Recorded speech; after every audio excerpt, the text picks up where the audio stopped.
کہ جانوروں کو ہر وقت اندیشہ ہوگا چوری کا، کوئی میری بھینس کھول کر نہ لے جائے، کوئی میرا بیل کھول کر نہ لے جائے۔ لیکن جس کے بارے میں یہ سب کو معلوم ہو کہ وہ جو بڑا چودھری ہے وہ اس کا دوست ہے، اس کی بچیا کو کوئی خوف ہوگا؟ اس کی بھینس پر کوئی ہاتھ ڈالے گا؟ اسے کوئی اندیشہ ہوگا؟ نہیں۔ کیوں؟ کہ وہ بڑا چودھری، بڑا اس کا یہاں کا سردار، جاگیردار، سب کو معلوم ہے وہ میرا دوست ہے، کوئی میرے خلاف اقدام نہیں کر سکتا۔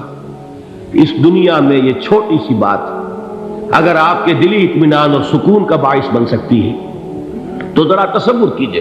میں لفظ تصور استعمال کروں گا صرف اس لیے کہ اس کا ہم جس کو کہتے ہیں ادراک اور شعور کر نہیں سکتے، اگر کے ساتھ کر سکتے۔ اگر یقین ہو کہ اللہ میرا مددگار اور یقین ہو کہ اللہ ہر آن میرے ساتھ ہے، پھر کوئی خوف؟ کس کا خوف؟ کوئی شے اللہ سے بالا تر ہے؟ کوئی قوت اس سے زیادہ طاقتور ہے؟ کوئی اس کے ارادے کو بدلنے والا ہے؟ کوئی اس کی مشیت کے آڑے آنے والا ہے؟ یہی بات ہے جو حضور نے فرمائی، یہ ایمان کا حاصل ہے لب لباب، کہ دیکھو اچھی طرح اس بات کو ذہن نشین کر لو، اگر تمام انسان مل کر تمہیں کوئی نقصان پہنچانا چاہے نہیں پہنچا سکتے، مگر جو کچھ اللہ نے لکھ دیا ہو، اور تمام انسان مل کر تمہیں کوئی نفع پہنچانا چاہے نہیں پہنچا سکتے، مگر وہ شے جو اللہ نے طے کر دی۔ آپ پھر میں کہوں گا ذرا طاری کیجئے، اسے فرض کیجئے، اسے سوچئے، اگر اس حدیث پر ہمارا دل ٹھکا ہوا ہو تو کسی سے ڈر ہوگا؟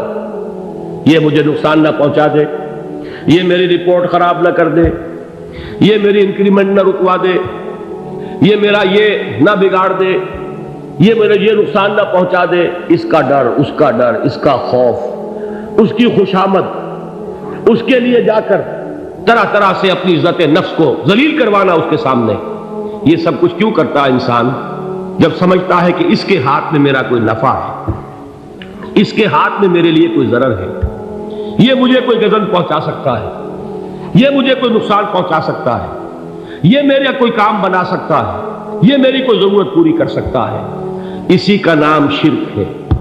جہاں آپ نے یہ سمجھا کہ غیر اللہ کے اندر کوئی طاقت موجود ہے، وہی شرک ہے۔ بتوں سے تجھ کو امیدیں، خدا سے نو امیدی، مجھے بتا تو صحیح اور کافری کیا ہے؟ شرک تو یہ ہے۔ جس پر بھی تمہیں یہ خیال ہے، کلمہ ہے یہ کلمہ سوم، لا حول ولا قوت الا باللہ، ذرا اس پر دل کو کبھی اگر آپ تصور کریں، پھر فرض کریں، دل ٹھک جائے اس پر، کوئی طاقت نہیں۔ یہی بات تھی جو شیخ عبد القادر جیلانی رحمۃ اللہ علیہ نے اپنی وصیت میں اپنے بچے سے کہی۔ 11ویں دینے والے ہیں، لیکن حضرت شیخ عبد القادر جیلانی کی وصیت اور تعلیمات کو کتنے لوگ ہیں جانتے ہو؟ یہ جن مقامات تک پہنچے ہیں وہ کس چیز کی بدولت پہنچے؟ انہوں نے جو پیغام دیا وہ کیا تھا؟ اے میرے بچے، جس طریقے سے قرآن مجید میں حضرت لقمان کی نصیحتیں جو ہے نقل کر دی گئی ہیں، میں یہ عرض کروں گا بالفرض اگر قرآن حضرت عبد القادر جیلانی کے بعد نازل ہوا ہوتا تو شیخ عبد القادر کی یہ نصیحتیں بھی قرآن میں درج ہوتی۔ اتنی اونچی نصیحتیں ہیں۔ اے میرے بچے، اس حقیقت کو ذہن نشین کر لے، لا فاعل فی الحقیقت ولا مؤثر الا اللہ، اس کائنات میں نہ کوئی فاعل حقیقی ہے نہ مؤثر حقیقی ہے سوائے اللہ۔ کسی شے میں کوئی تاثیر نہیں اگر اللہ نہ چاہے، آگ جلا نہیں سکتی اگر اللہ نہ چاہے، پانی ڈبو نہیں سکتا اگر اللہ نہ چاہے، زہر ہلاک نہیں کر سکتا اگر اللہ نہ چاہے، کوئی چیز فائدہ نہیں پہنچا سکتی اگر اللہ نہ چاہے۔ تو در در پہ کیوں سر جھکاتے ہو؟ در در پر کیوں جبیں سائی کرتے ہو؟ سب کے سامنے کیوں ہاتھ پھیلاتے ہو؟ ایک اللہ سے مانگو، ایک اللہ کے سامنے زمین پر اپنی جبین رکھو۔ لا فاعل فی الحقیقت ولا مؤثر الا اللہ۔ نظر آتا ہے ہمیں کہ پانی پیاس بجھا دیتا ہے، پیاس بجھانے کی صلاحیت پانی میں نہیں ہے، اللہ کے اذن سے۔ کھانا بھوک مٹا دیتا ہے، بھوک مٹانے کی صلاحیت کھانے میں نہیں ہے، اذن رب میں ہے۔ دیکھیے یہی یقین تھا حضرت موسیٰ علیہ السلام کا واقعہ یاد کیجئے۔ سامنے سمندر آ گیا ہے، قوم دیکھتی ہے پیچھے کہ گرد و غبار کا طوفان، معلوم ہوا کہ فرعون اپنے لشکر سمیت آ گیا۔ لشکر جب چلتا تھا تیز رفتاری کے ساتھ تو گرد و غبار کا جو طوفان اٹھتا تھا اس کا تصور کیجیے، اور لمحہ بلمحہ وہ قریب آ رہا ہے۔ پوری قوم نے کیا کہا؟ اے موسیٰ انا لمدرکون، اے موسیٰ ہم کو پکڑے گئے۔ قرآن مجید میں تو یہاں وہ باتیں نہیں لکھی ہیں، لیکن تورات میں یہ درج ہے کہ بنی اسرائیل جھگڑنے لگے، دست و گریبان ہو گئے موسیٰ کے ساتھ۔ موسیٰ نے یہاں مروایا لا کر، اس سے تو ہم ہی بہتر تھے، وہاں کھانے کو ملتا تھا، زندگی تو تھی، بیگار ہم کر رہے تھے، موت تو نہیں تھی۔ اب جو کچھ ہوگا اس کا تصور کرو، جس طریقے سے ہمارے ٹکڑے اڑائے جائیں گے۔ تو لڑ رہے ہیں حضرت موسیٰ علیہ السلام سے، یہ تورات کی تفصیل ہے۔ قرآن میں صرف اتنا آیا ہے، پریشان ہو کر انہوں نے کہا انا لمدرکون، موسیٰ ہم کو پکڑے گئے۔ اس وقت موسیٰ کا جواب کیا ہے؟ کلا ان معی ربی سیہدین، نہیں، میرے ساتھ میرا رب ہے، وہ راستہ دے گا۔ بتائیے کہاں راستہ نظر آ رہا ہے؟ یہ ہے ایمان بالغیب۔ راستہ نظر نہ آئے تب اللہ پر یقین ایمان ہے۔ جیب میں پیسے ہوں اور تب دل کو اطمینان ہے تو ایمان کس پر ہوا؟ پیسے پر، اللہ پر نہیں۔ جب وسائل و ذرائع نہ ہو اور پھر یقین ہو کہ اللہ مسبب الاسباب ہے، وہ اسباب کا پابند نہیں ہے، وہ اسباب کا محتاج نہیں ہے، اسباب اس کے محتاج ہے۔ اگر یہ یقین ہے تو اللہ پر ایمان ہے، یہ نہیں ہے تو تمہارا ایمان اسباب پر ہے، وسائل پر ہے، ذرائع پر ہے، مادیات پر ہے، اللہ پر نہیں۔ اس وقت کہاں راستہ تھا؟ کوئی راستہ تھا؟ سمندر ہے اور ادھر سے لشکر آ گیا ہے۔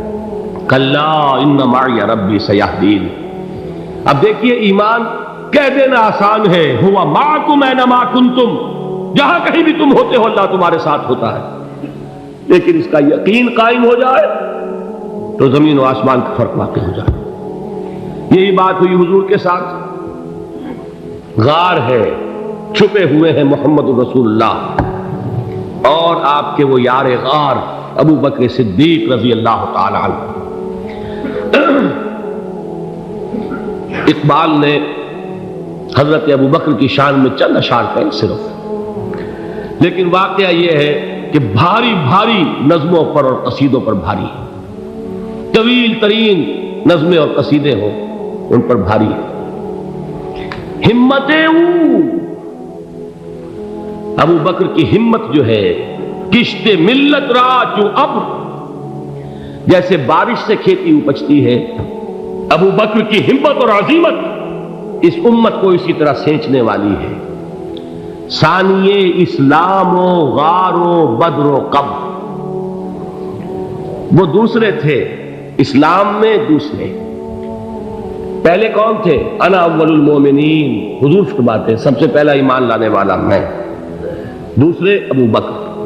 ویسے ہمارے ہاں یہ چلتا ہے اختلاف، حضرت علی پہلے ہیں کہ حضرت ابو بکر پہلے ہیں، لیکن اس میں بڑی خوبصورت تطبیق قائم کی ہے علماء نے اور بہت صحیح ہے۔ چار کے بارے میں فیصلہ ہی مت کرو کہ کون پہلے، ان کی ایک عجیب تقسیم کر دی ہے۔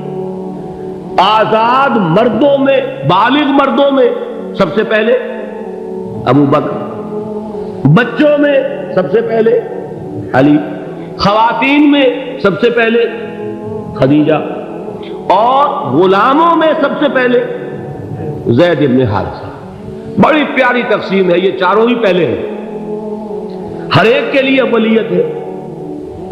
اور واقعہ یہ ہے کہ اگر زمانی اعتبار سے تعین ہوگا تو پہلے خدیجۃ الکبریٰ آئیں گی رضی اللہ تعالی عنہ۔ کسی اور سے بات کرنے کی نوبت بعد میں آ سکتی ہے، پہلے تو اہلیہ محترمہ سے بات ہوئی، آتے ہی پہلی وحی ہوئی ہے، ابھی تبلیغ کا حکم نہیں تھا۔ کس کو بتایا واقعہ؟ ابھی اپنی نبوت کی تبلیغ کا تو حکم ہی نہیں آیا۔ واقعہ کس کا ہے؟ وہ خدیجہ کا ہے۔ جب کہا ہے کہ خشیت علی نفسی، مجھے اپنی جان کا اندیشہ ہے، تو کیا جواب دیا خدیجہ نے رضی اللہ تعالی عنہا؟ وہ صدیقۃ الکبریٰ ہے، صدیقات جو ہے خواتین ان میں چوٹی پر خدیجہ الکبریٰ ہے رضی اللہ تعالی عنہا، اور صدیق جو مرد ہیں ان میں صدیق اکبر ہے ابو بکر صدیق رضی اللہ تعالی عنہ، لیکن صدیقات میں چوٹی پر۔ جب حضور نے فرمایا خشیت علی نفسی، کیا فرمایا، کیا عرض کیا، کیسے تسلی دی؟ نہیں نہیں، اللہ آپ کو ضائع نہیں کرے گا، آپ غریبوں کے ہمدرد ہیں، آپ مساکین کے تکالیف رفع کرنے والے ہیں، آپ بیواؤں کی سرپرستی کرتے ہیں، آپ مسافروں کی خدمت کرتے ہیں، اللہ آپ کو ضائع نہیں کرے گا۔ یہ یقین ہے اس خاتون کے اندر۔ خیر وہ ایک علیحدہ بات ہو جائے گی۔ میرے دل پر حضرت خدیجہ رضی اللہ تعالیٰ عنہ کی شخصیت کا بڑا گہرا نقش ہے، جو وہ کوئی اور ہی وقت اور موقع ہوا تو بیان ہوگا۔ بہرحال اقبال نے ایک مصرے میں جو 4 اولیتیں جمع کر دی ہیں، ہمتیں او کشت امت را چو ابر، ثانی اسلام و غار و بدر و قبر۔ اسلام میں حضور کے بعد پہلے کون؟ ابو بکر۔ غار میں حضور کے ساتھ کون؟ ابو بکر۔ بدر کی رات اللہ کا رسول سرب سجود، وہ گھاس پھوس کی جو جھوپڑی بنائی گئی تھی، اور وہاں تلوار ننگی لے کر پہرا دینے والا کون؟ ابو بکر۔ اور اس حجرہ عائشہ میں محمد کے بعد سب سے پہلے دفن ہونے والا کون؟ ابو بکر رضی اللہ تعالی عنہ صلی اللہ علیہ وسلم۔ وہ جو معاملہ میں سنا رہا تھا غار ثور کا، حضرت ابو بکر بھی حضور کے خیال سے لرز گئے ہیں۔ آپ کو یاد ہوگا کہ جا کر پہلے تمام جتنے سوراخ تھے انہیں بند کیا ہے، ایک سوراخ رہ گیا تھا جس کو بند کرنے کے لیے کوئی کپڑا نہیں تھا، وہاں اپنی ایڑی رکھی ہے، تب کہا ہے حضور سے تشریف لائیے، اور اپنے زانو پر حضور کو لٹایا ہے۔